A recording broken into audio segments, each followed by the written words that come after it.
Welcome to statistics VM channel. இன்றைக்கி என்ன topic பார்க்க போகிறோம் அப்படின்னா, டைம் சீரீஸில் இன்டெக்ஸ் நம்பர், அந்த இன்டெக்ஸ் நம்பரில் வெயிட்டட் இன்டெக்ஸ் நம்பர் பார்த்தோம். அந்த வெயிட்டட் இன்டெக்ஸ் நம்பரில் ஃபிஷஸ் ப்ரைஸ் இன்டெக்ஸ் நம்பர் பார்த்தோம். இப்போது அந்த ப்ரைஸ் இன்டெக்ஸ் நம்பர் டைப்ஸ் பார்க்க போகிறோம். ஓகேவா?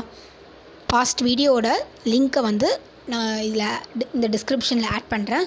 ஸோ உங்களுக்கு பாஸ்ட் வீடியோ பார்த்துட்டு வந்தீங்கன்னா இந்த வீடியோ உங்களுக்கு ரொம்ப யூஸ்ஃபுல்லாகவும் இருக்கும், ரொம்ப ஈஸியாக புரியும்.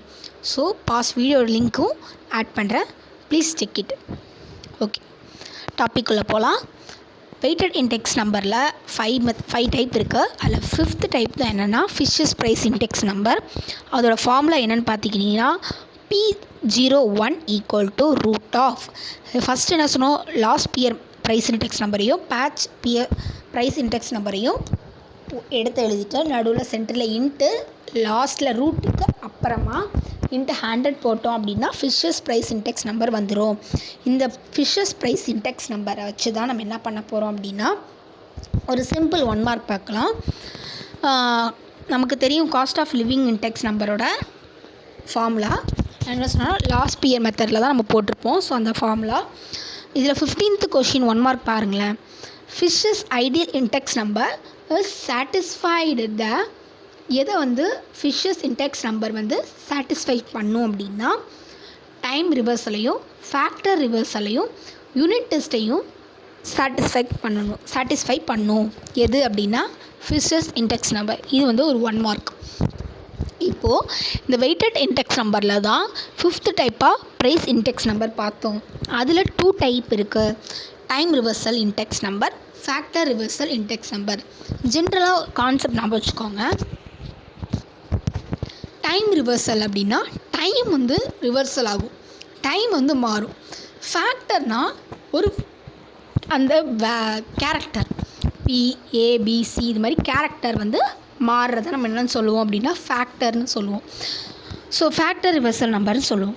இப்போ டைம் ரிவர்சல் நம்பரோட ஃபார்முலா என்னென்னா P01 × P10 = 1. இப்போ இதில் ஃபஸ்ட்டு 01ங்கிறது 10 அப்படின்னு மாறி இருக்கு இல்லையா, இதுதான் நான் என்ன சொல்லுவோம்னா டைம் ரிவர்சல்னு சொல்லுவோம். இப்போது ஃபேக்டர் ரிவர்சலில் பாருங்களேன், P01 × Q01. அந்த 0101ங்கிறது அப்படியே தான் இருக்குது, டைம் ஒன்றா தான் இருக்குது. பட் ஃபேக்டர் மாறி இருக்குது. ஸோ இதான் ஃபேக்டர் ரிவர்சல்னு சொல்லுவோம்.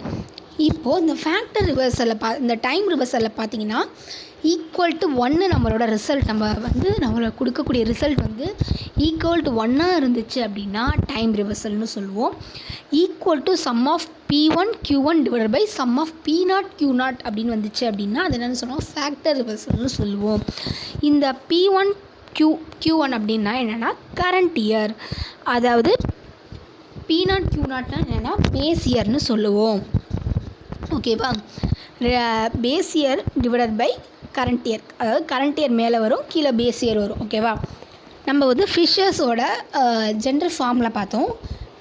அதாவது லாஸ்ட் பியர் மெத்தடையும் பேட்சஸ் இன்டெக்ஸ் நம்பரையும் நம்ம என்ன பண்ணுவோம்னா எழுதி சென்டரில் இன்ட்டு போட்டு லாஸ்ட்டில் 100 போட்டோம் அப்படின்னா ஃபிஷஸ் இன்டெக்ஸ் நம்பர். அதே ஃபார்முலா தான் இப்போ என்ன பண்ண போகிறோம்னா 2 தடவை எழுதியிருக்கோம். வேறு ஒன்றும் இல்லை, ரூட்டை காமனாக ஃபுல்லாக எடுத்துக்கிறோம். 2 தடவை.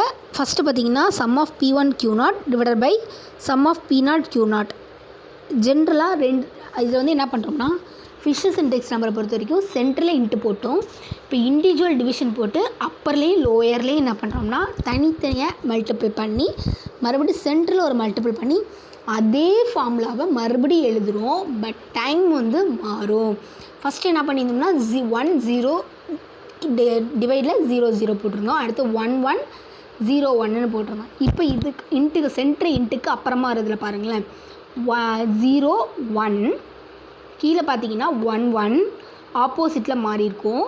மேலே பார்த்தீங்கன்னா 00, கீழே பார்த்தீங்கன்னா என்ன வந்திருக்கும் அப்படின்னா 10 அப்படின்னு வந்திருக்கும். ஓகேவா?